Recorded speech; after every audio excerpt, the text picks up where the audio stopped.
So with this, I hand it over to you, Tim. Well, thank you for introducing our team as a Memoria Indígena. Well, we want to introduce Janet. She is part of the Memoria Indígena too.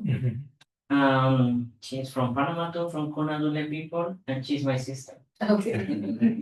We were together before we was making a workshop last Saturday, and then we went to London because we were participating to the peacebuilding summit in London. Well, thank you so much.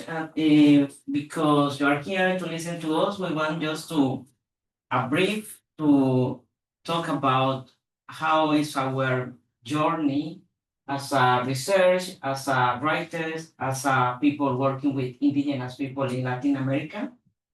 The first moment I want to introduce a little more about my people as a Guna people. And the Guna people, we are in Panama, Colombia, but as you know before, Panama, Colombia exists, the Guna people will exist many centuries ago. We are a small group, but we, in the past, the indigenous people were millions, millions, and millions. But the violence of the colonialization, now we are a small groups. That's important to say because no longer we be like a small groups many times because the colonization and now allows the assimilation. But still that we want to talk about the importance of the memory and thought and how and why we write as indigenous people now. You know, the indigenous people, the Guna people, we transmit our wisdom, our knowledge through narrative, through some, no, through the books. We transmit about ceremonies, about symbols. We transmit our wisdom and knowledge through the orality. And that is important because our epistemology approach is through the oral song. And this is so different from the epistemology why we write, because a key question for today, why we write as indigenous people. We want to talk a little about the context, how indigenous memories raised, and why now we are writing a book together as an indigenous Memoria Indígena team. This project has been working in the Memoria Indígena collective. It's about more than just a book. It's about recognizing ourselves again along our journey. Because for Memoria Indígena, one of the questions is important is confront our realities and own experience. Because many of the time when we were at the church in the Sunday school, when we are a child, we never listen a lot about indigenous testimony written by indigenous people. The majority is the book we read, it was about more about the people foreign writing from us. And the point is that it's not really bad, it's good. The thing is, always we are listening more about the hegemony history, but not really the experience of our people in our own voices. And that one is important when we're talking about justice, for us, justice. And for us, I think it's important when we are thinking about epistemic justice, which means the epistemic justice is important in the key in our work as a method, because we understand in the Kingdom of God, when we're talking about justice, it's not only about justice in human rights, that's part of our approach, but it's justice include when the people come, bring in the same table what we are thinking about our own faith as indigenous people. And not only to eat a food together as a metaphor, to prepare the food together in the kitchen. And then we can serve together and we can eat together the food. For Memoria Indígena, it's so important to listen the voices of the indigenous people and to encourage the indigenous people to write, to make oral, record our history, to make art, because in the century and now today, we pass our theology through the symbol metaphors. Many of the time when we see some our clothes, like my sister had like some pattern, but no the mola, like the mola is a woven making by Guna women. We see that as beautiful, but the people don't know a lot about the theological and philosophical approach through the mola.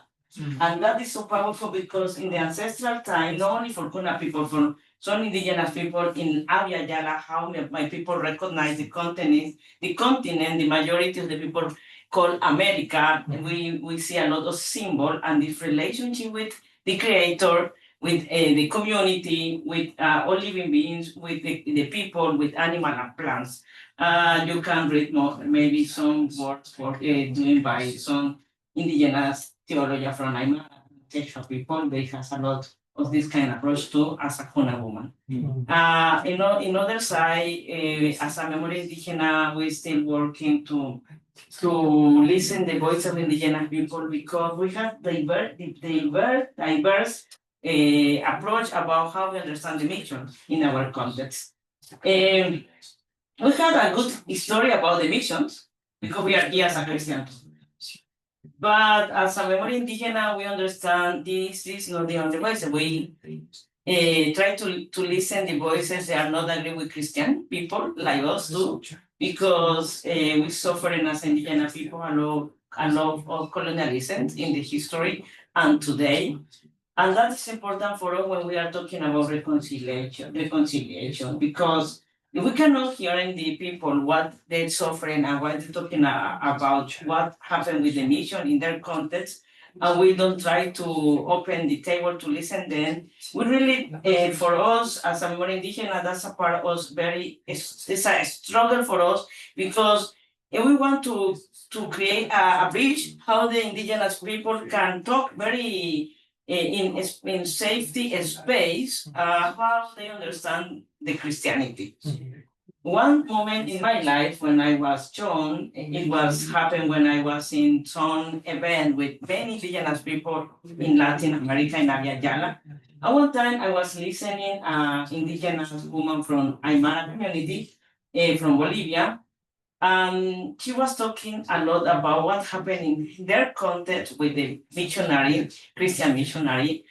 In that time, I was early my 20th year, and then I was listening then. But in that time, this moment, it was changed my life because she said, the Christian people, the Protestant and Evangelical and Catholic, they are our enemies. She said to the indigenous people. I was sitting there, I said, oh no, because I am a Christian, and then I said, maybe if they know I am Christian, they are going to tell me why you are here, yes, as a Kuna woman. But she say because many of our ceremony, our identity, our language we lost because the missionaries came and they say you cannot talk your language, or you cannot put your own clothes because this, which means you are new creation, you have to change everything. And we know that's not correct, and maybe in our churches that's not happen.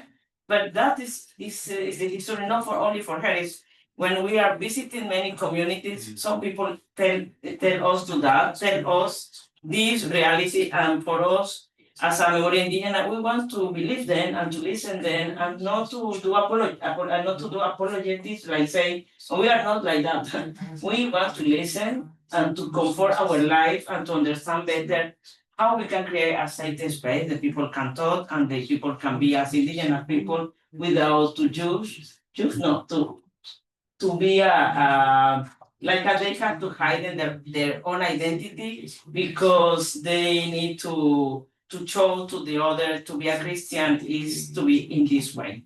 But for that reason, just a little context why as a Memoria Indígena we beginning to work, and we have a lot of struggle too. We are learning too. We sometimes make a lot of mistakes with our communities. But one of the things important for us is to understand the compassion, because we are indigenous too. They are our brothers and sisters, and we are working with them in their struggle as the professor say in climate change issues, displacement, extractivism, a lot of colonialism happened in our lands and context. Well, and now I will going to tell a leader, not all, because Ismael, my friend Juana, she's not here because not stay with us. She's from Bolivia, and Andrew and the other sister and brother, bienvenidos.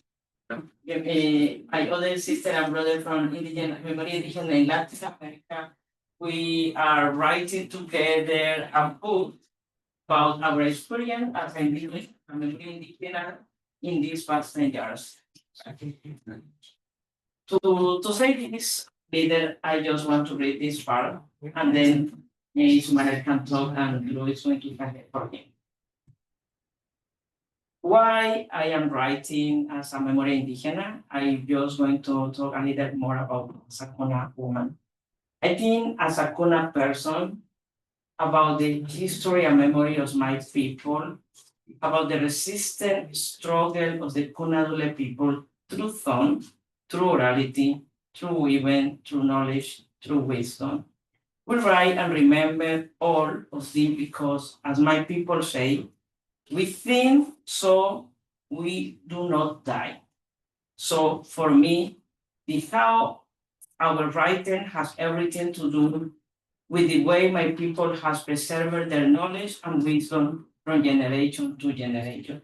We have in our orality with singing in the hammock in the islands, and the grandmother and grandfather say, we are writing, we make arts, we make song because we don't want to die. We want to transmit our knowledge and wisdom to the new generation, to the other generation, and we can continue stay in our land and our territory to understand better, because when we are Kuna, we understand we are better Christian, as the churches of the Kuna people say. So for me, how of our writing has everything to do with the way my people has preserved the knowledge and wisdom from generation to generation. This house, as Memoria Indígena, is deeply rooted in the fact that our ways of contributing to theology are intimately connected to our umbilical core, that is to our territory, our lands, our identity. And what the point so important here is we doing that because for us our theology approach is very close to the territory, to the land, to our own cosmo worldview. And we don't have this word in English, cosmovivencia. I don't know, convivencia is like a, ¿cómo traducir convivencia? In Spanish, for the term worldview, we use cosmovisión, but which implies view, like vision. But a term that we have preferred in our context is cosmovivencia, which is beyond just the sense of sight to incorporating feeling and thinking in all the senses in the way we experience and interpret the world. And then when we writing as a Memoria Indígena, we're always thinking about the cosmovivencia. This theological approach for us is important because we are walking in the womb of the land and territory with the indigenous people. And the other point is our methodology is always fertilized for the community, because it's not only what we say, it's what we listen as a community and how we are co-create with the community theology. For us, that is very, very important, key, because as many of the time as a theologian or as a PhD student, in some places we make it our research alone. But as indigenous people, we co-create, co-learning to be a follower of Jesus as a community, but we are doing theology as a community people. And some values important in the indigenous writing and theology is some value we have as a reciprocity values. Integral is so important for us. And this is reciprocity not only with the human beings, So sometimes we thinking about reciprocity with human beings only, like the people give me and I can give to the people.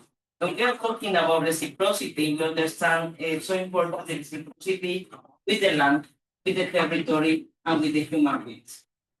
One most important thing when we are right, we understand the importance of how the earth is not only the space when we do a theology. In Spanish, we say el espacio teologal, but I don't know that word in English. Espacio, ¿algunos saben cómo se dice espacio teologal?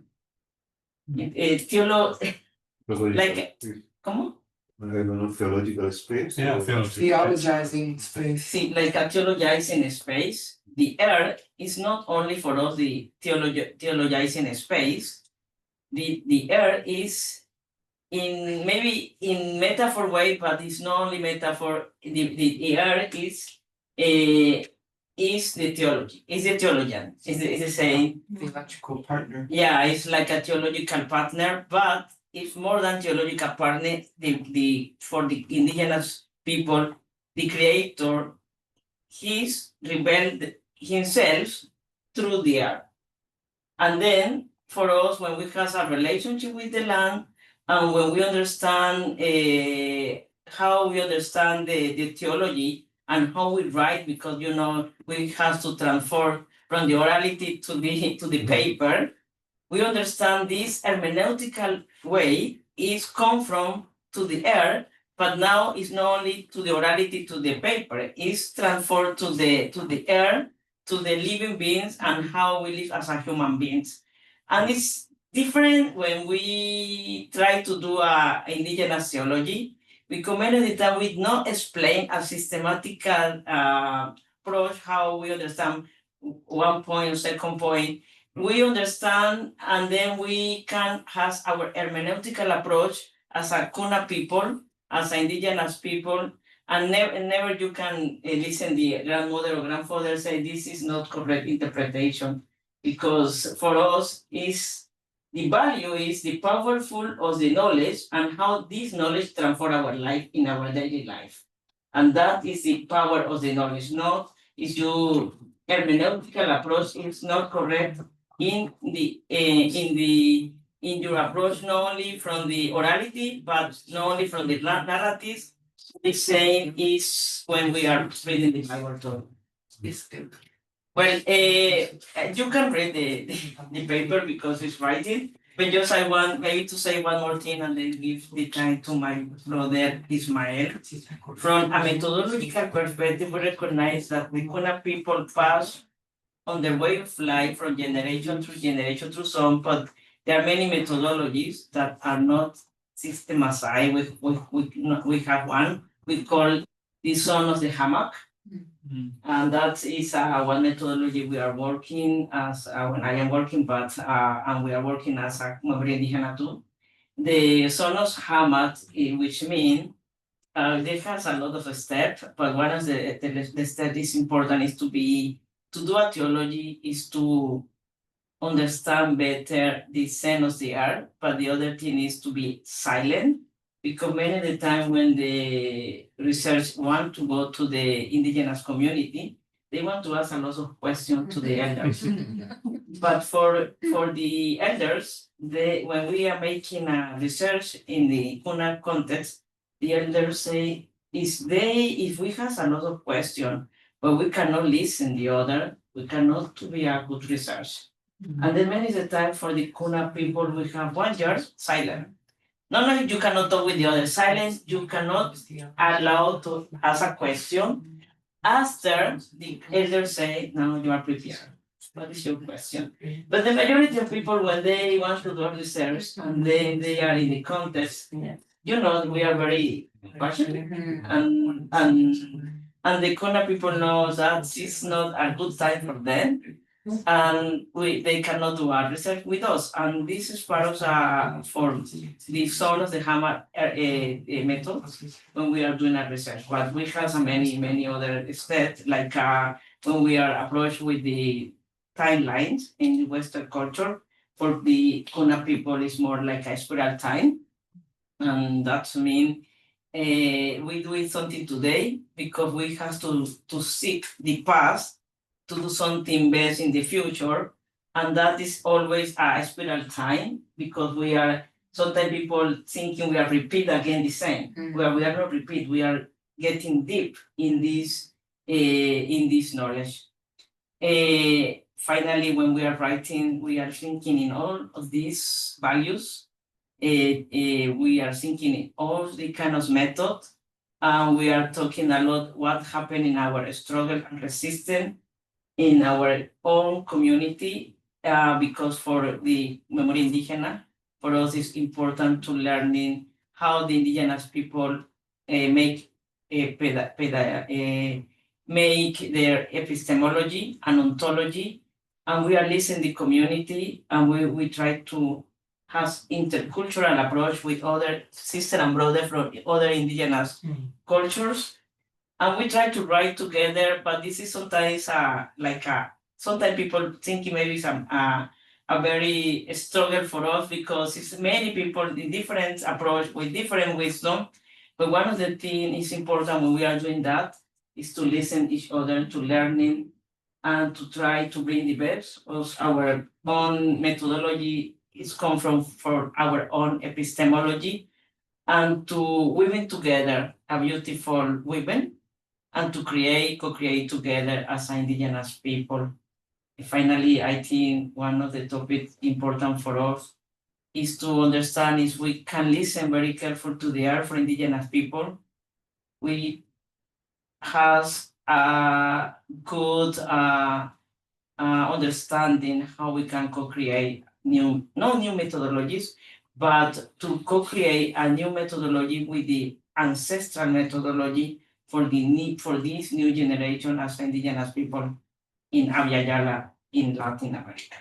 Well, answer you can ask a question or feedback for us, but now I pass to my brother. Sorry. Gracias. Bueno, ya me presentaron. You already introduced me. Solo decir que mi primera lengua es Damana. I just want to mention my first language is Damana. Luego me enseñaron otra lengua que es Kogi. Then I learned Kogi.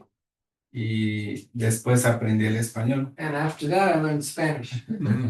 Así que poco a poco me he ido enamorando de otras lenguas. So I've always been someone who falls in love with other languages. Y lo que quiero compartir un poco este ejercicio de la escritura, también un poco basado en mi vida. So I'm going to share a little bit about this exercise of writing for me through my life. Y también un poco la situación de los pueblos, o la sensación que sentimos frente a la pérdida gradual de nuestra lengua. And how that relates to in our people's the struggle and the feelings that we have in these spaces where we're slowly losing our languages. Y como traductor bíblico, As a Bible translator, me parece también muy interesante el elemento de la fe en todo este proceso de la escritura. I'm also really interested in the relationship of faith with the writing process. Quiero compartir algo, parte para pensar la metodología. I want to share a little bit to help us think about this question of methodology. Y sé que muchos pueblos lo hacen, pero especialmente en la sierra, la gente se reúne en la noche para conversar. I know there are other groups that do this, but where I live in the Sierra, it's our tradition to get together at nighttime to sit and talk around the fire. Y esto tiene una profundidad de cómo ven el origen. And this is deeply connected to how we perceive the origin of things. Como otras culturas, en el principio el origen fue el pensamiento. For us and in some other cultures as well, we believe that things originated in thoughts. as thoughts.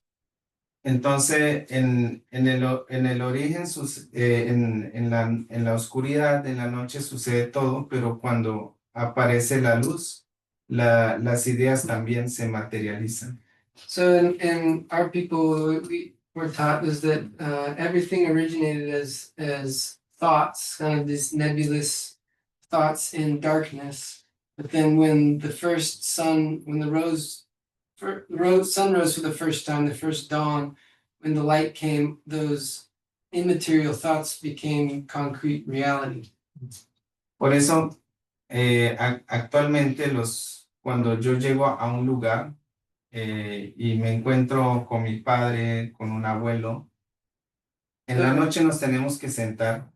So when I go visit a community and I go to visit my father or my grandfather, after I get there, we wait until night and we have to sit down together to talk. Y al sentarme yo tengo que hacer la memoria de mi recorrido. And when we sit down together, then I have to give them the update, basically, share my memories of all the places I've been since the last time we met. Y con base a esta práctica en memoria indígena, algo que hemos rescatado también, y porque otros pueblos también lo hacen, es el recorrido del territorio.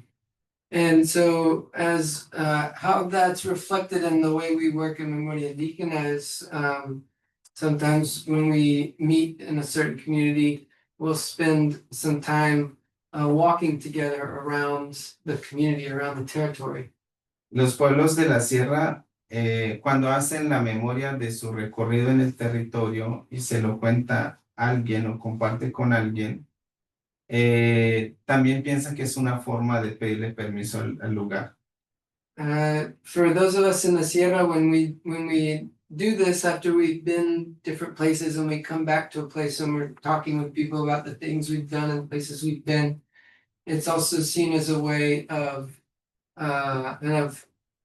paying back with our thoughts the things, the land itself, the territory, and asking permission of that land to be in that place in relationship with the land.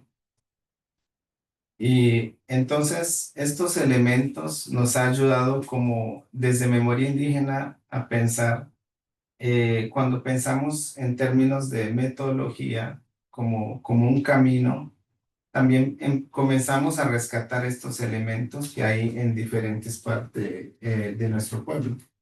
That's an example of how in Memoria Indígena we've trying to find ways to adopt and adapt to these different elements among the people that we work with and weave those into the way that we work together and write. Porque no se trata solamente de escribir nuestra historia, nuestra memoria en términos de personas o seres humanos, sino la memoria de la tierra. Because it's not, in other words, it's not just about writing our own story or our side of the story in terms of just our personal experience, but also writing about the memories of the land itself. Y en este camino tenemos un doble desafío. And in that path, we have a double two-way challenge. Por un lado, porque tenemos que mirar la memoria hacia atrás. Because on the one side, we have to be looking at our past, our memories. Y soñar una memoria hacia el futuro. And on the other side, we're also dreaming of memories of the future. Ya sea porque hay cosas que se nos han perdido y nos duele. We're thinking about things that we've lost that are painful memories. Y porque hacia el futuro hay cuestiones de nuestra identidad que tenemos que replantear. And looking towards the future, there are also issues surrounding our identity that we need to re-propose. Y como diría nuestra hermana Juana, no es algo lineal, sino algo circular que esta memoria la tenemos volviendo al pasado y al futuro. And like Juana mentions in our essay and Jocabed mentioned here, this is a constant circular or spiral process where we are always revisiting our thoughts over and over again. Y en esto algo importantísimo es justamente nuestra lengua, que es donde está reservado nuestras propias nociones, nuestra propia epistemología. And of course, when we talk about these things, we can't leave out the importance of our native languages, because it's in the language itself also that is the way that we think and how we think about things. Y hay la importancia de cómo practicamos, cómo vivimos nuestra identidad, nuestra fe desde nuestra propia lenguas. So we also need to be considering how we live out, how we practice our faith from our own languages as well. Por ejemplo, siempre la gente nos pregunta que si nosotros creemos en la tierra. For example, especially in the church, people always ask us, well, do you believe or do you worship the earth? Do you believe in the earth? Y para nosotros el término creencia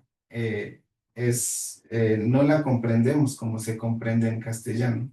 But like the word belief in Spanish, we don't understand it the same way that native Spanish speakers do. Decimos, no creemos en la tierra es nuestra mamá. We say we don't believe in the earth is our mother. Entonces, eso es un ejemplo de cómo también fortalecer o recuperar o volver a buscar en nuestra lengua nos ayuda un poco a construir mejor este camino. That's an example of how working out our faith and thinking of it in terms of our own language also is an important way for us to think through how we live out our faith. Y otro elemento, hablando de metodología, es volviendo otra vez el círculo donde las personas se reúnen. So we come back into this image of people sitting in a circle around the fire. Y esa conversación no es algo que lo deben hacer porque así demanda la tradición, sino porque en el amanecer debe concretarse alguna idea. And that conversation that we have is, we don't just do it because, well, that's tradition and it has to be done that way, but the idea is as the dawn comes after we've been talking all night, all of those thoughts should kind of congeal into some concrete ideas. Y ese elemento de pensar junto, de escribir junto, de dialogar junto, ese elemento de la colectividad es algo que también hemos tenido en cuenta en el proceso de escribir la memoria. So this dynamic of thinking together and dialoguing together is something that we try to bring to also writing together as a community in Memoria Indígena. Porque a veces cuando los indígenas se nos pide que escribamos para la gente de afuera, pero no para nuestra propia comunidad. Because it's important also for us to understand that often when, as Indigenous people, when we are invited to write, really what they're inviting us to do is to write for them, for the other audience, and not for ourselves as Indigenous people. Como decía la hermana Jocabed, muchas veces esos escritos ni siquiera la comunidad la conoce.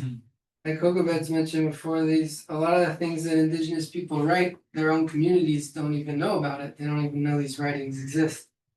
Entonces, ese círculo de la palabra también, los que estamos escribiendo, nos pone como un lugar donde podemos ser cuestionados. So, writing together as a community, as a circle of word and speaking and writing, it puts us in a posture where we each are able to question one another and kind of holds us accountable to one another. Y cómo hacer que lo que estamos escribiendo, lo que estamos coleccionando, sea funcional para la comunidad. y And que that- una de la audiencia sea la misma comunidad. That's a way for us to check ourselves in our writing too, and make sure that what we're writing is something that actually will serve our own communities and bring benefit and add to the conversations that we're having in our own communities, and not just be something for an external audience. Y en este trabajo que estamos haciendo de esta escritura colectiva, algo que estamos haciendo entonces involucrar las palabras clave acerca de metodología o de memoria. So we're in this process and also trying to with all of these things, one effort we're making is to include some of our words, keywords in our own languages that hold some of these concepts from our own cultures that we want to share. O incluso qué términos diferentes podemos ir encontrando en nuestra lengua que tiene un montón de significado. Or what are those terms in our own languages that maybe are full of diverse and subtle meanings that you can't really find in Spanish or English? Por ejemplo, nosotros estuvimos conversando de cómo podríamos, aunque esto es un esfuerzo siempre del castellano, hacer equivaler en el idioma. Although sometimes it's difficult because sometimes we're talking and writing together in Spanish, and we're trying to think of what's a term in our own language that maybe that could add something to that. Entonces, esto de, en vez de decir metodología, bueno, planteemos como metáfora el camino. So even the word methodology, and instead of using that word, we like to just use the image of making a path. Y para nosotros, pues, por ejemplo, en Damana, el camino, también que Guna quiere decir qué significa. And it's interesting, is in my language, the Damana language, the word inguna, word for path, could literally be translated as, what does this mean? No solo algo que te va a llevar a un punto, sino que es algo que en todo el tiempo te está planteando preguntas. So in other words, a path isn't just a means to get to a destination, but it's something that's constantly questioning you along the way. O decimos Inguna Nakako, es abrir el camino, quiere decir como guiar a alguien, aconsejar, direccionar. Or our term, inguna nakako, Nakako. that term in our language means to like make a path. And it's also the same term that we use when someone is guiding or helping someone along in their journey, in their Entonces, life journey. ¿cómo solo un término puede juntar un montón de elementos que amplía esa noción? That's just an example of how one word or one term in our native tongue can add so much color and richness to concepts that we typically use in our writing in Spanish or English. Entonces creemos que el ejercicio de la escritura, por un lado, debe ser, por una parte, honrar el territorio. So the way we write and why we write then should be a process that honors and respects our land. Honrar nuestra identidad It should honor our identity, y honrar nuestra lengua. and it should honor our language. Y que sea algo que realmente sea funcional para la comunidad. And it needs to be something that's actually functional or helpful in our conversation with our own communities. Y esos son aspectos que estamos teniendo en cuenta en este trabajo que estamos realizando. And these are some of the aspects that we're trying to integrate into the way that we are, the way we work with our communities and the way we write about what we're doing. Y ahí es donde decimos que nuestro tejido del texto lo estamos haciendo desde la tierra que pisamos o con la tierra y también con nuestro pueblo. And I think that's what we mean, like when Jocabed talks about how the text that we're writing or that we're weaving, we do it from the land and from our communities. Gracias. Wow, thank you so much.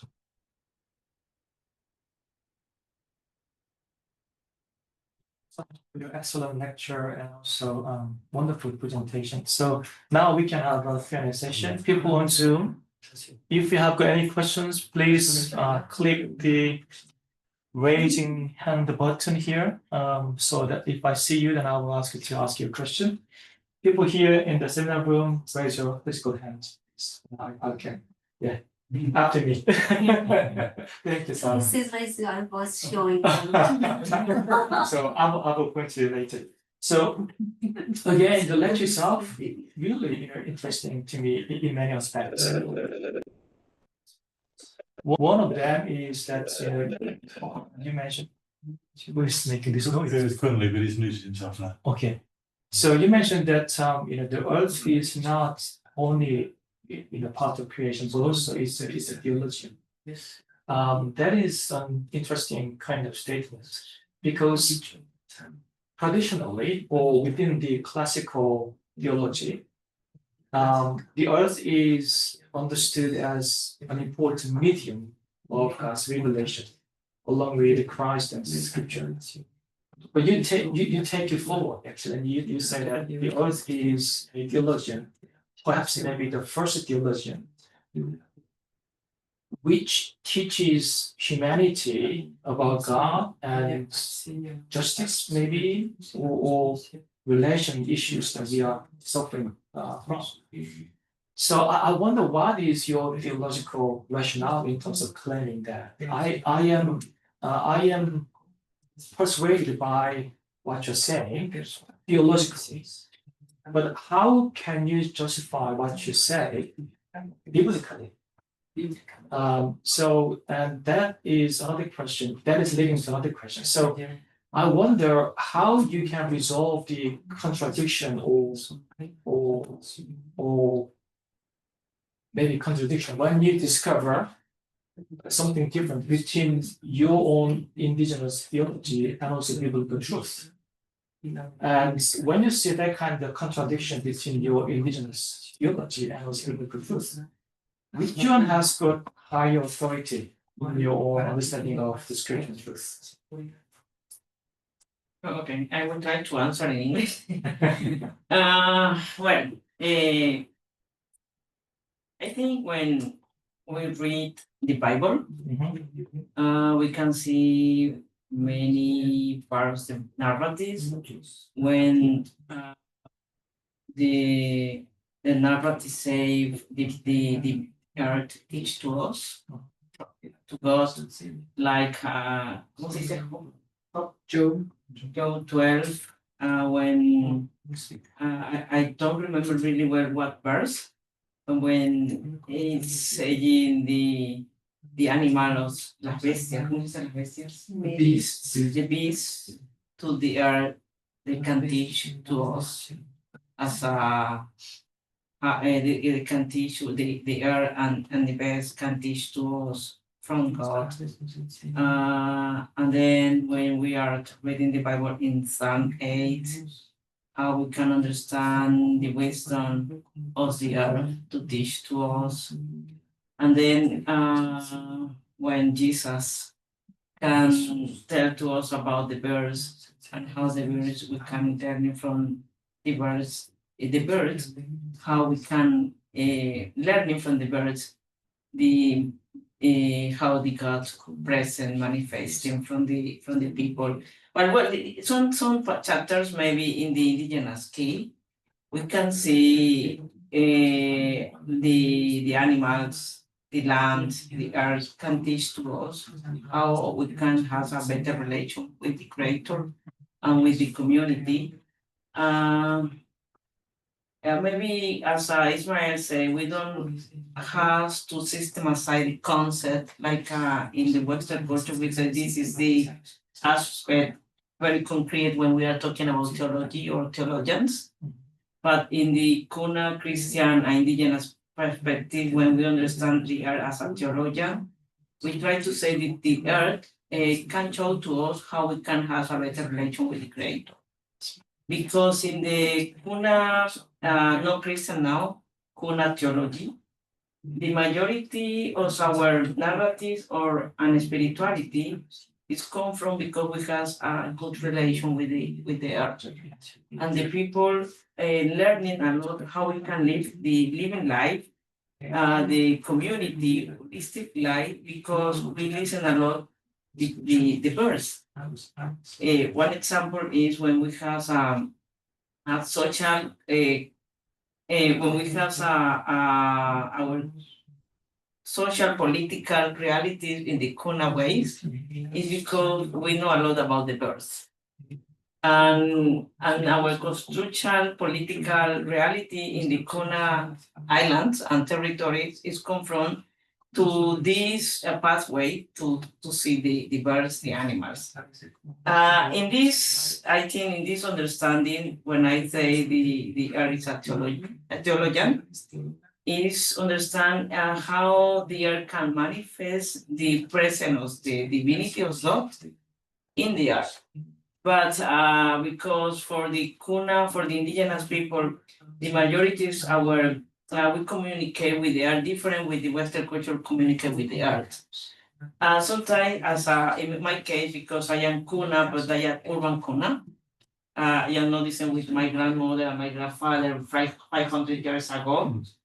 When I talking with the elders about the approach of the animals or the plant is different from my approach, but they have understand very they have other ability I don't have in this moment, but they have, and because the oriented about life is more deeply like my kind of life, because I grow up in Kuna community, but I grow out too in the city too.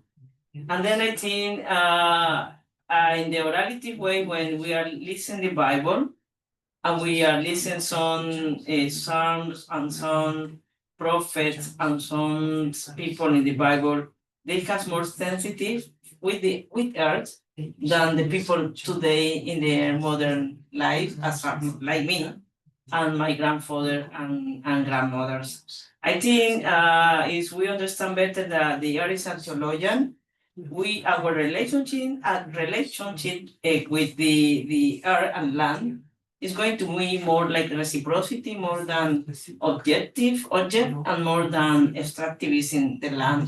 I think that is, I am working in that in my proposal, and not finalized, but I think this is part where I try to understand better why the art is a theologian for us, because we see the art not only like a object, we see like un ser vivo, ¿cómo se dice ser vivo? Living being. And this is different when we understand the relationship with the art. I forgot the second question. I think so. When you come across to any kind of contradiction between the individual community and then biblical truth. Yeah, I think the Bible is don't have all the voice of God. It's one of the how the Christian understand the voice of God. I understand the authority of the Bible, but I know the like majority of us, maybe we know the God is more bigger than the narrative from the Bible. As you know, I believe the creation is one of the narrative. It's a voice from God too. And then many of the indigenous cultures, they know some faces of God that the Western culture we don't know. And one of the points for me is important is to see some values is come from to the Bible, and how some values about justice, love, other values is in the Kuna, in the indigenous perspective. And for me, many of the time, no, it's not contradiction, it's much complementaries. Of course, as indigenous people, as a human beings, all human beings has many things wrong too. It's not idealize my people, but I understand many of the time the people always talk in in our country, but from my people because they say they don't understand language, as Ismael said. When we are doing a ceremonies, many of the people don't understand language and they say this is a balance. This confront to the heaven. And they can understand the language, and they can understand the approach of the ceremony. But the people, in the majority people, some people say this is not confront to God. But many of the ceremony as a Guna people is more a worship to God. It's a worship to understand the Creator is with us in all life. And then for me, it's not a contradiction, it's more to complementary to see how in methodological approach, how the spirit of life is working in the indigenous context. And in this case, for me, to see how the spirit of life works in many centuries and today in the indigenous context is a pathway for me to say I can see this in the Bible too. But in other way, I think many of us as a culture we have blind to understand God. But if we can listen the culture and people how their approach is confront to some values like love, justice, reciprocity, compassion, I think we can see the face of God in the other culture and to have this complementary to coming together in front to the I was thinking in the Revelation to the land and bring how the spirit of life rebel to in this case to the indigenous people. Thank you so much. Wow. Sarah.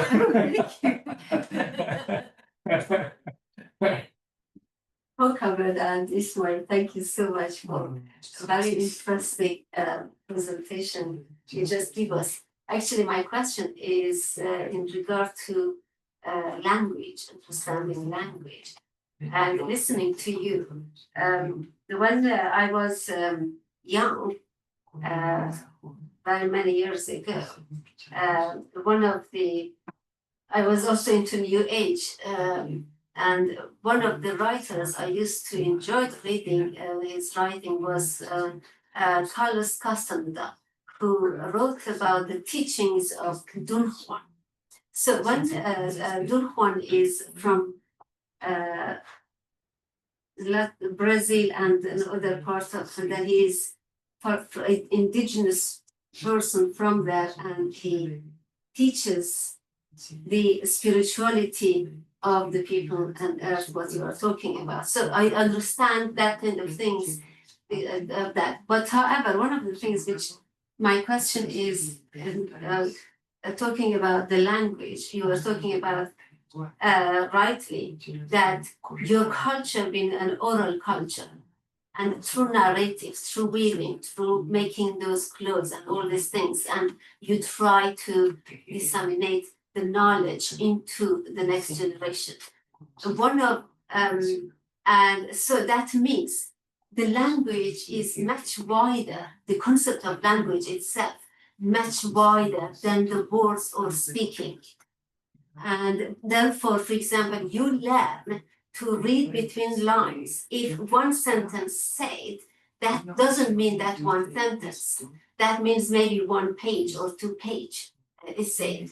And so how can you translate those unwritten communications which are not used through language? I mean, even I remember a long time ago, I read something that says only 7% of human communication is through language.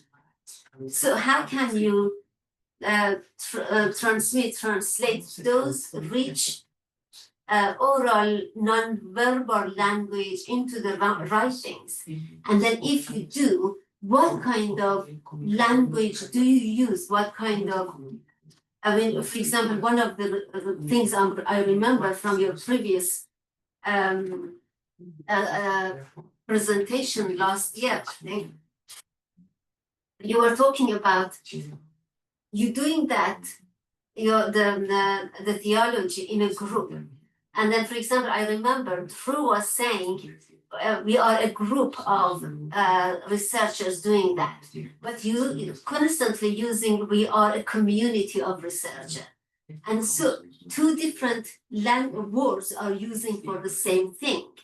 And both of them has different connotations in that sense. I mean, I love what you say about the community. It is a community doing the theology. And then to me also you say that is a community. So my question is, what kind of language, how can you transmit all this richness, especially let's say if you are writing it for your own non-native people, you are writing it, for example, for the West. Western people, they learn just to read the words it's written there. They are not very good at reading between lines. How can you translate that? It's difficult, I know, I can't do it. No, but it's a good question. Maybe I will going to give the floor first to my brother and then I explore that. ¿Puedes responder a la pregunta de ella y luego yo añado? Sí. Un ejemplo es que este esfuerzo de escribir la lengua. One example in this effort to write the language, Se ha sentido como una necesidad urgente, we felt like it's a very urgent need, viendo que los niños, los jóvenes no quieren hablar esa lengua. because in our communities, we see that our children and the young people aren't interested in speaking in our language.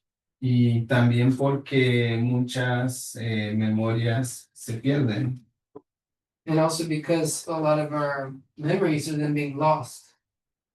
Pero sabemos que no se puede preservar nuestra memoria, nuestra lengua, solamente escribiendo. But we know that we can't, because like what you're saying, we can't preserve our language just through writing.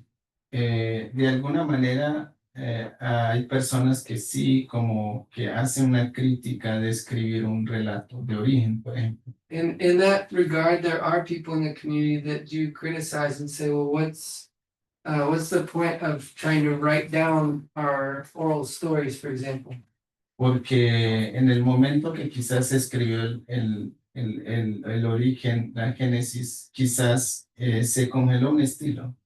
Because, for example, when the writers of Genesis started to write it down, they basically froze the narrative in that one way of describing it when there were probably many other ways. Una forma de contar, y ese This fue la que se le specific lastimó. way of telling the story was the one that was set in stone. Y los vivos o muchos pueblos pensamos que, por ejemplo, la historia o el relato del origen varía dependiendo de quién la cuente. But like for us in the Wiwa, you talk about our origin myth, where many of us believe it basically, the way it's told depends on who's telling it, and the way the story comes out can be different. Y para nosotros esa pluralidad no es un problema. And for us, that kind of plurality isn't a problem. El problema es si yo lo escribo a mi manera y le digo a todos que este es. The problem is if I write it down the way I tell the story and then try to convince everyone that this is the only way to tell the story. Porque el conflicto no va a ser de cómo yo estructure ese relato. The conflict isn't going to be about the way I've structured the story.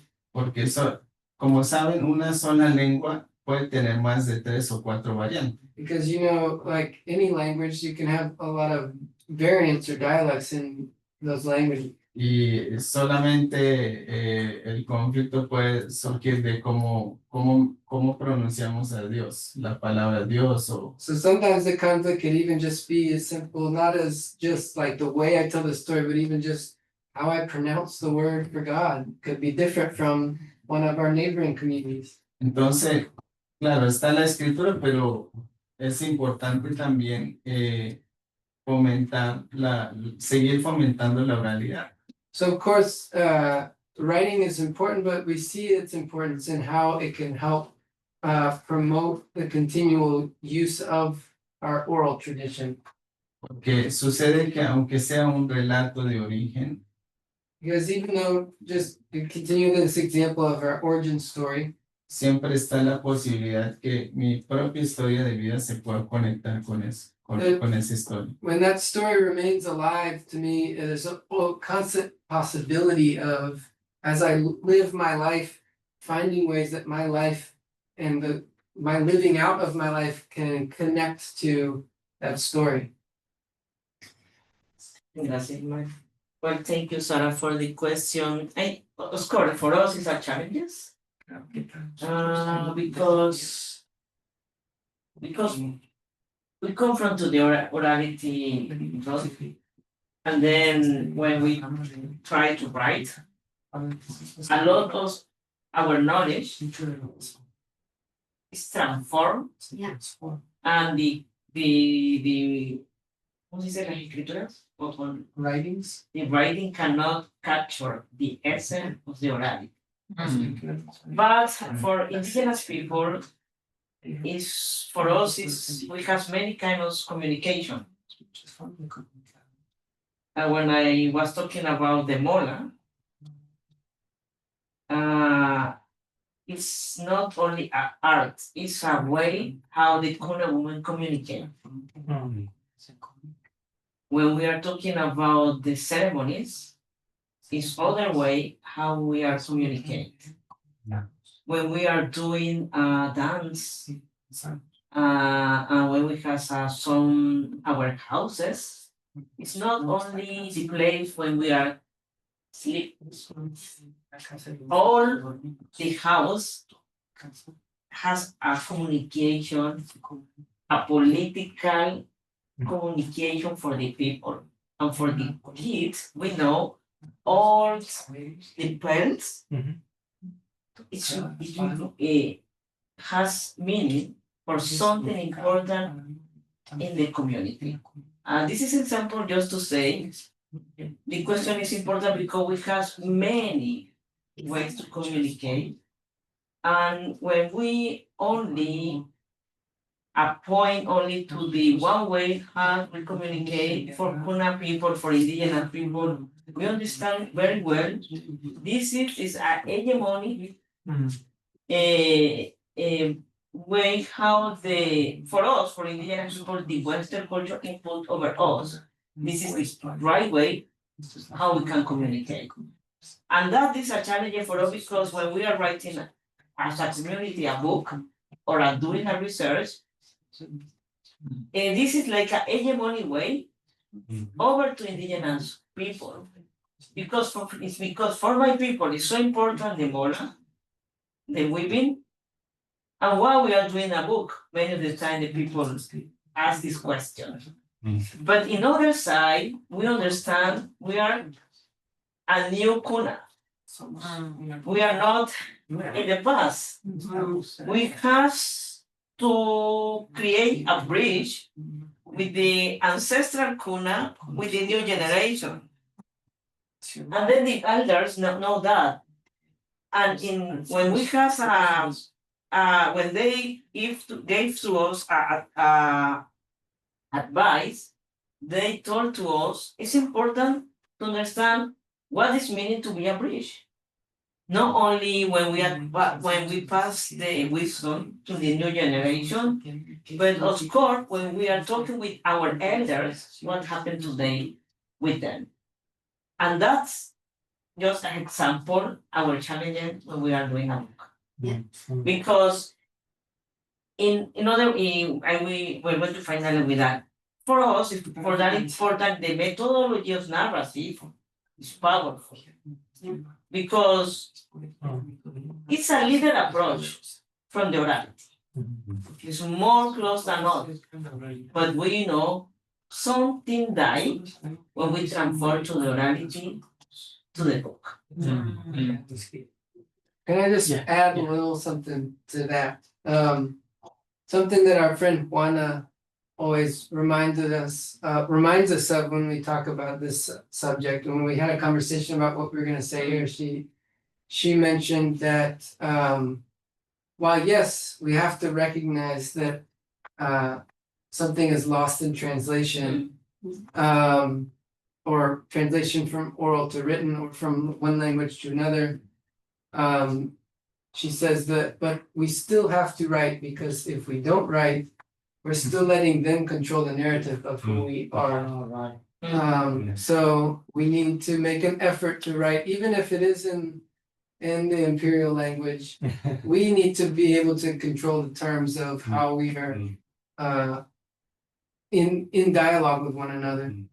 And also I would add, for us, even though we know not everything can be captured, we want to write in order to create a space that invites people to go beyond what is written down into actual territories and spaces of indigenous communities and indigenous communities of faith. Because the invitation always at the end is come and see, not just read our book, but now you need to come and see. And let's sit down around the fire and let's talk all night till the sun comes up. That's true. Yeah, But which is also, one let's more things. Yeah, we have to read What is it. first? Winnie and Mark and then Chava and then Saba. And it means just a quick point I wanted to Yes, say very that quick. actually even in the Western world view, ideas that we use like logos, for instance, when it moved from Greek into the Western world, it never captured the Greek, and the understanding in the Western is not the same. Because no language actually or concept can ever capture the worldview of any group of people. Absolutely. Good point. Winnie, please. Okay, thank you very much for this eye-opening presentation, particularly when you talk about writing together or communicating together as a community to construct the theology. That is very interesting to me. So my question is, who actually have the final say of the construction or the interpretation of the theology? Because you said it's a community, it's made by the community. So is there anything like hierarchical relationship within the community that may kind of kidnap the authorship of the theology? That's my question.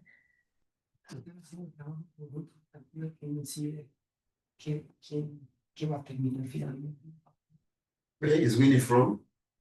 Where is he speaking from? She's Hong Kong. Hong Kong. I'm from Hong Kong, but I'm a missionary in Japan. Thank you, Winnie, for the question. Yes, we have a consensus as a community. We always come from together, and we have a huge reflection about the chapters.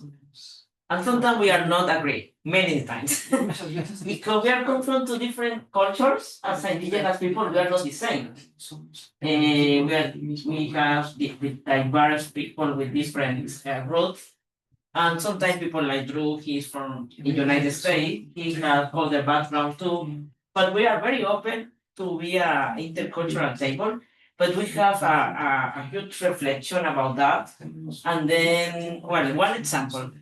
When we are writing together, many times, because some of us, we are students, of course, we can put some footnotes and some bibliography.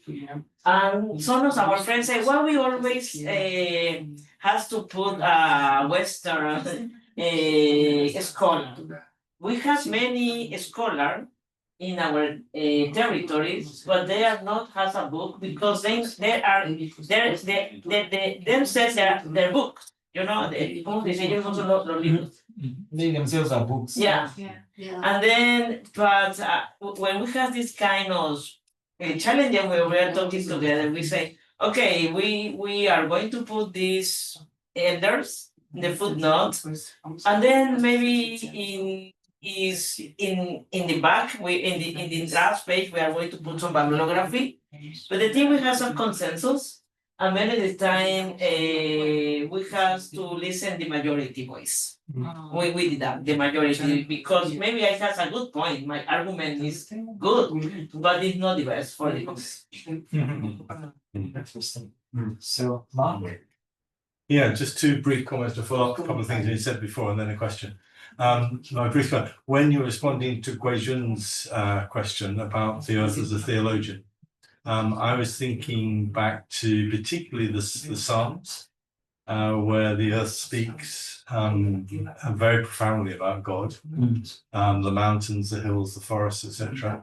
But more distinctly than that, the Enochic, the tradition of Enoch, where Enoch is taught by the earth about God. And I think that's a very strong tradition, which I think is linked to what you were saying. I also just want to quickly challenge my colleague Sarah. You said Western culture is very much the word doesn't read between the lines. That's true for middle class intelligentsia. It's not true for working class culture in this country where I was brought up. Who don't use words, don't read books, and don't write. It's a much more an oral culture, and there's an awful lot of reading between lines. People only have to say one sentence, and let's say the whole book. You read that. So they're my just two comments following up. My real interesting question was about things originating as thoughts. I find that a very interesting concept.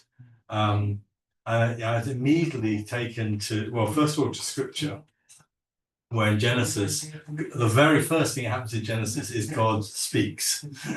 He speaks creation into being. And so things come from the thought of God, from the word speaking God. And of course, that's reflected in John's Gospel, when the beginning was the Word. The Word was there before anything else. But probably it coming more into your sort of cultural way of working with the narrative of the story. A professor of English, who's well known in this city as well as in Cambridge, C.S. Lewis, wrote serious theological books, but he wrote narratives as well, which some people think are children. They're mainly for adults actually, but they read like children's books.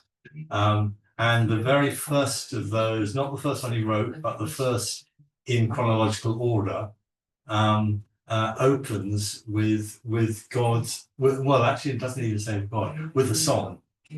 A song is being sung in the void where creation is going to come.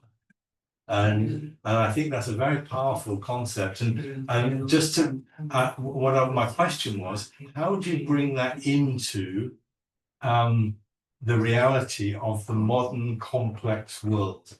Because particularly evangelicals are doers. They want to do things, create things, make things, without the thinking and letting the thinking do the making. If may connect that question. And perhaps I don't know if you have tried to do comparative situations with indigenous groups in Latin America. The case of the Guna in Panama, the case of those several groups in Chiapas, Mexico, or in Guatemala, no? I am asking in terms of mission, perhaps come and say, no, you are writing or trying to spread something to your community, yes, to push the worldview of Christianity, no, of you believe your faith as a Guna. Have you always many see perhaps Guatemala as a leading country where the church have grown? There are more than 50% of Protestants, no? A lot of criticism can come, no? But I am always trying to connect with brothers. How do you connect with doing mission?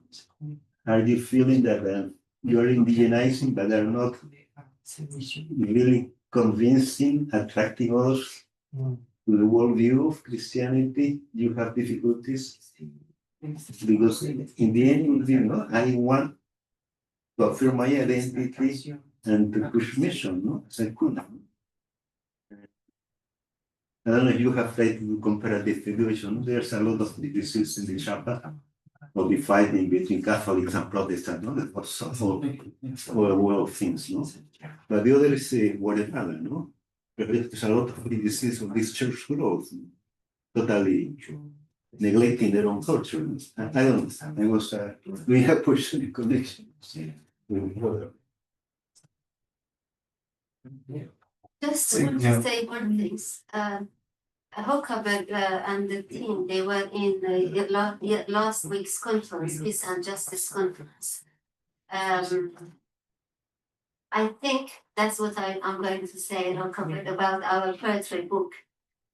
We are planning to do a poetry book from around the world in the topic of peace and justice, and focusing on peace and justice in Palestine. And that, I think, that will be part of another oral trying to bring all these things together and pray for that. I think it's a very exciting project, and Ragnar will publish. So any thoughts to these questions? Sí, yo creo que los cristianos indígenas, creo que algunos nos estamos arriesgando cómo replantear el tema de la buena noticia. I think that within indigenous Christianity, some of us are taking a risk or stepping out to kind of try to rethink what does good news mean for us as indigenous people. Cuando la evangelización para los pueblos siempre fue una mala noticia. Because often the evangelization process, that good news was actually bad news for people. Y por eso también quizás un trabajo dentro de la comunidad también es partir de lo que la comunidad necesita o piensa que va a revitalizar su comunidad o su cultura. And that's what we're thinking about, this idea of good news and how could the gospel come together in a process in the community of rethinking what is it that the community desires as far as its continuing living and thriving and existence and being, and its language and culture. Y esto significa muchas veces reparar o retomar lo que nuestros evangelizadores anteriores generaron ruptura o daño. And part of that means a process often of reparation or healing the damage that was often done by the first generation of missions that came from outside our communities. El año pasado, cuando yo llegué a una comunidad, las autoridades me querían hacer firmar un documento que yo no iba a fundar una iglesia ahí. Last year, when I went to one of my communities, the local authorities wanted to make me sign a document promising that I wouldn't start a church in their community.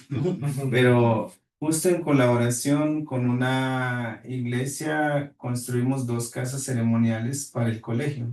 But what we did in partnership with a church that helped me, we actually built 2 traditional ceremonial houses for the community right by the school.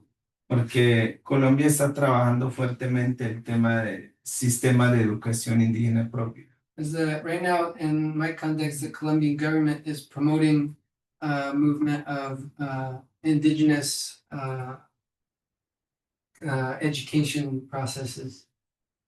Por eso justamente en este trabajo de memoria indígena es como desde este esfuerzo, ¿qué cosa? Por un lado va el tema de la reconciliar un poco las historias que han sido rotas o That's where in our violentar. work with these communities, with Memoria Indígena, that's part of our process is also always be asking how do we, through memory and history, start to heal and restore these relationships that have often been violated.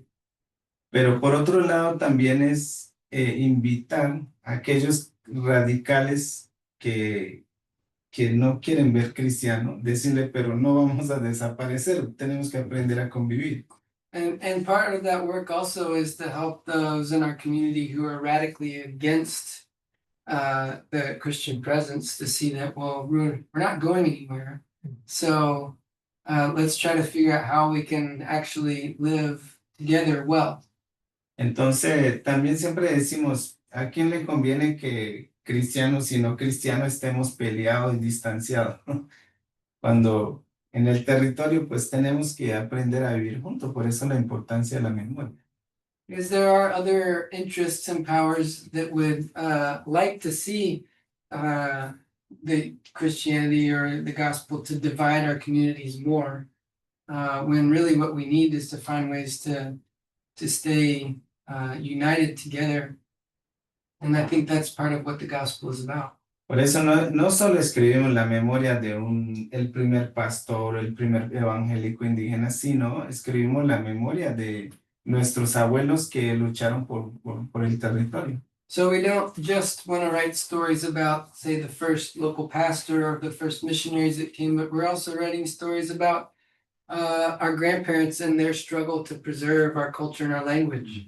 Y ese historia puede ser para discipular tanto al cristiano y al que no es cristiano. And those stories are just as good at helping to disciple people, Christians in our churches, as it is to help teach people in our communities who aren't Christian. But just to add one thing about the questions. Of course, we are still learning in the process. We learning not only with indigenous people, we learning with other people, no indigenous people too. But one of the things in our mission, why we are doing that is because when we are reading the Bible in Revelation 7:9-12, we understand is everyone is come from with their own identity in front of the land and language and tongue. When the indigenous people now is disappear because the genocide is happening in our context and epistemicide, that is again to the gospel. The gospel empower our identity in Christ. But how we can say we're doing the mission when the indigenous people lost the memory and identity control. And then when I was learning with one of the theologian, Juan Stan, and he say in the Greek, the word changed when in Old Testament say el pueblo de Dios, the people of God. But in the Revelation, the word is plural, los pueblos de Dios. And that, I think, in the hermeneutical way, is important. Why this kind of mission is important, not only because we want to preserve our identity and mission, it's because it's part of the mission of God. It's in the center of the gospel. Yeah. Thank you so much. The final question, anyone? We may go to David. He's from Latin America. Final question. Gracias a por su presentación. Ismael, dijiste que eras traductor. Sí. Solo para aprender. Quisiera saber cómo traduces el concepto de salvación. This question is, how do you translate the concept of salvation into your language as a Bible translator?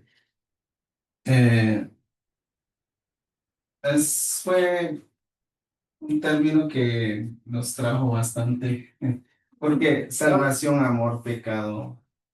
All the big terms, salvation, sin, those are all big things to grapple with. Tratamos de términos así poner un montón de comentarios, porque salvación y sanidad pues está como en el mismo plano. With terms like that, we try to go through a process of, instead of thinking of one word that fits it, we'll make a whole running list of words and commentary to try to come to something that for us, like for example, salvation and healing or wholeness are very much similar. No, yo colaboro con Wycliffe, que le interesa bastante desde lo doctrina.